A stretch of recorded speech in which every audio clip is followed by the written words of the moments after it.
Duel Review is brought to you by SpiderWolf.com. On today's Duel Review, our 500th episode! It's Shawshank Redemption. Very fitting. I'm RJ. And I'm Nick. Let's get to it.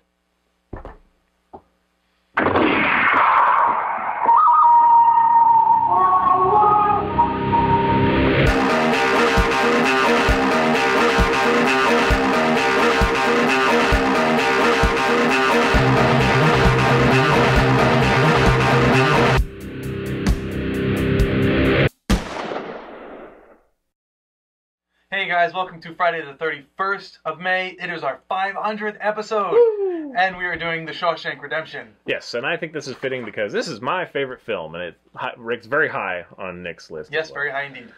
So, Frank Darabont, 1994. Frank Darabont has also done Green Mile, which is another great film, and The Mist, which are both, well, actually, all of them are based off Stephen King. Right. So he has a real love affair there. And also, Thomas Newman, a great composer, does the soundtrack for this movie, and I love him. And Road to Perdition is probably my favorite soundtrack from his. But yeah, so this movie is so special because of the pacing, the characters. We got Tim Robbins as Andy Dufresne. He's the main character. He has been convicted of killing his wife and lover because she's cheating on him, and they are shot, and they're shot with more than one gun load. You know, it's the whole big thing at the beginning. And so you're kind of left wondering, like, did he do it? Did he not do it?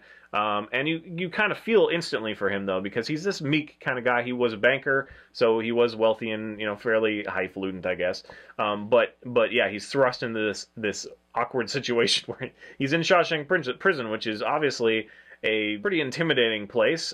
It itself is a very good character. I love the prison. Yeah. Very good way to say that. And he has to overcome so many different things. It's really just kind of this little journey of his, although it's, 30 years, spans 30 years of his life. Yeah, I think so. The other main character would be Red, played by Morgan Freeman, and I have to say that I don't think that Morgan Freeman has ever had a better role than this. He does so well. And he is such a superb American actor. I can't think of a film that he's in that I don't like. Yeah, neither can I. Yeah. At least his role, he's just such a good actor. And yeah, nowhere is it exhibited more than this, I believe. He plays Red. He's the guy that can get you stuff. Yeah, if you need it, he'll get it for you. Yeah, and most of these guys are in there for murder, although we do have one that gets in there for theft, which I find that kind of interesting, but it is, pertinent to the story. We really need to have him come in there. Right. Anyway, so Andy's trying to make his way in this prison, and the very first couple of scenes are really telling about what you're about to see, because they go fishing, where all the new guys come to the prison, and all the old inmates are trying to make, they're taking bets on which one will crack up first, and trying to get them to crack. Right. And so you see that moment where one of the guys that you follow in the prison, he gets this, newcomer to completely blubber, and I'm not going to tell you which one it is. And it's one of those things, he's like, yeah, victory, it's so-and-so by a nose, or whatever, and then immediately that guy gets beat to a pulp, kind of thing. He really gets walloped by the main prison guard, who, you're establishing that character as a real badass too. And then the prisoner that won feels bad. You can see that in his face. And so it's really kind of this turmoil of they're trying to make the best of this situation, right, but it never ends well. So you really have this established network of guys that you're going to be following. And they kind of continue through the movie, so you do end up really caring about them. Each character is very unique and fun. Yeah, and that's what this movie does best, I think, is the character development. I mean, you can take a character like Brooks, and you fall for him. Brooks is the older gentleman. You fall for him because he's like caring for this bird, and then when the bird like leaves him, he's like all sad. He doesn't know what to do, and I think he even writes to say that he might have seen the bird once or twice, but that's a different story. Yeah, it's so much to love. Yeah, they go through many different steps. He has many different obstacles. He runs into the sisters, which is a really hard part of the film. Yes. But at some point, they kind of get what's coming to him, and you almost feel bad for them as well. Just because, whatever. He can't walk ever. Whatever. I shouldn't say that. Yeah, don't say anything. Because it's very severe. Yeah. Anyway, yes, and then you have that moment with Brooks that you brought up where he's able to get out because he's served his time. You know, he gets off for good behavior, and he doesn't want to leave because he's institutionalized, and so you have to kind of deal with him on the outside world, and then that comes back because Red has very much the same situation later in the film. I don't hope that doesn't spoil too much. We don't want to spoil this movie. I will say that every little thing that happens for a reason, but I don't think that it tips its hat too much. Right. You're not like, really oh, well, I know, coming. you know, when Andy Dufresne, you know, when Andy finds that maggot in his food, you're not thinking about what's going to happen with it. You know, you're just like, oh, that's so, you know, that's horrible. Like, good protein, possibly. Yeah, and so, yeah, the pacing is so good. Andy gets, you know, he has a great personality. He has a rock hound, and he's always getting these posters of these, you know, girlies from the movies or whatever to put on his walls and whatever. And it all ends up, you know, leading to something, but even his character wasn't aware of what he was getting into. So it kind of just unfolds in kind of this very natural way. One of the things that I love as far as character development is pretty late in the movie, you meet a character and, like, he's a dick. You know he's a dick. He's a pompous. He's kind of like me, I guess. And in that short time that he's in the Shawshank prison, you kind of fall. You like the guy. You know, he starts off one way and then he changes. You know, in moments, like within half an hour of the movie, he's a different person, and he's really trying to better himself. All thanks to Andy Dufresne. And it's like and then something happens, and then you're like and then you're like because is a word in it now. Yeah, it just snowballs like that. Right. You really do get attached to these characters, even though they're in prison. You know, kind of thing. And again, I scrutinized this film, you know, watching it very recently, and it holds up so well. You know, most films have something in it that dates them or whatever. This is just such a brilliant film. The acting is great. Again, the prison itself is beautiful. I love that shot that's going over the prison. It's just great. And you're right when you said that it's kind of a character in itself, you know, the prison. And I love when they do that when the set feels like a character. It is a thing. Really, because that's pretty much all you have. You do have that moment where they're on the rooftop, you know, kind of thing. And that's sometimes they're out in the fields. Yeah, and that's kind of the turning moment, actually, for Andy Dufresne and his group, you know, kind of thing. He basically becomes valuable to the warden and to the, you know, the guards. Right. So it kind of changes the relationship, but they're still trying to, impose their authority over him. Right. So it is a very interesting tale, and it ends well, I'll say that. But at the ending, there could possibly be a clue that the ending, the last shot, is a dream, or possibly just the hope for the future and didn't actually happen yet. I don't know. There's always just this kind of quality that made me question whether or not it was, you know, real. It's interesting that you say that, because when I watched, I assumed that it happened, but you're right. I hadn't thought about it. There is like a dreamlike quality in that ending scene. So I don't know. I guess I never thought about that. You know.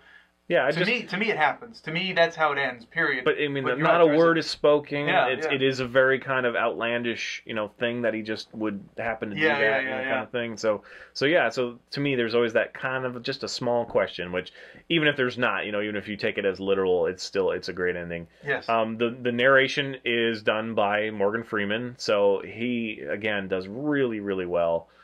You feel for his character right away. I mean, you love him because he's funny.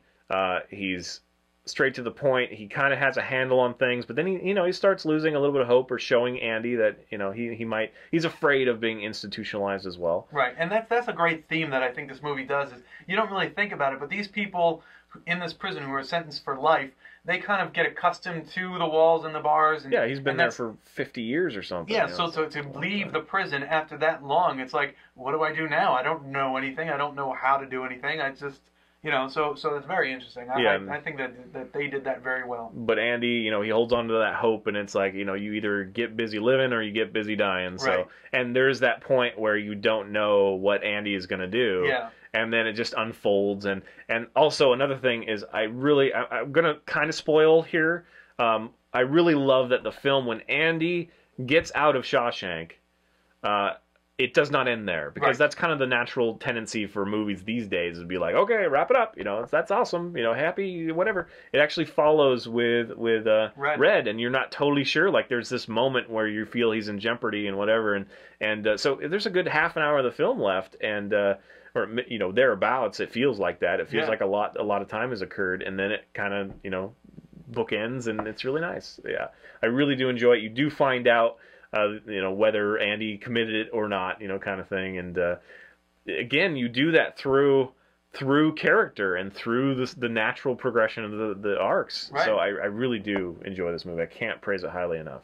Agreed. This is a great movie. I think I second it only to like Ghostbusters, and you know me, I love Ghostbusters. So I think this is so much more well made. But right. But Ghostbusters is Ghostbusters. This is a gregreat movie. Highly recommend it. It needs to be in your library if it's not already. So go out and buy the movie. I think a lot of directors could learn from this movie. Right.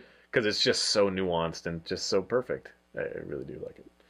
All right, guys, thanks for watching. This is another movie that, it's kind of like it's so good it's hard to tell you because we just want you to uncover it and see it yourself. So if you have not seen it, just promise us you'll see it. Seriously, it's really good. Yes. All right, guys, thanks for watching. Please subscribe to our YouTube channel and follow our great playlist. Game Lab's been a lot of fun. Yes, it has. And please leave comments. We love comments. And you can help support us by buying our wares at spiderwolf.com. That's right. T-shirts, a card game, art print, short stories, and more. And please follow my new blog. It's fisk37.tumblr.com. I am blogging as characters and releasing updates from my new enhanced version card game, which is going to receive a Kickstarter here in June. So please check it out. If you like it, share it. Support us that way. Thank you very much. And I just wanted to say that this is our 500th episode, Woo-hoo! But next week we're actually going to be taking a week off where we're going to sit down and try and figure out a better way to do a review. So we're going to organize and maybe do some more backgrounds so that we can change some things up because it's 500 episodes we need to change. But yeah, so for the next week, sorry we're not going to be there, but you can watch all of our other videos that we had in the past. So. Yeah, and there'll still be a Game Labs, right. And we are also working on the Kickstarter, so that's a good reason to take off a week. So yep. Thank you for your patience. We'll see you back here in a few weeks. Yep. All right, guys. See you later. I got number 500. Yeah, kind of assumed you would.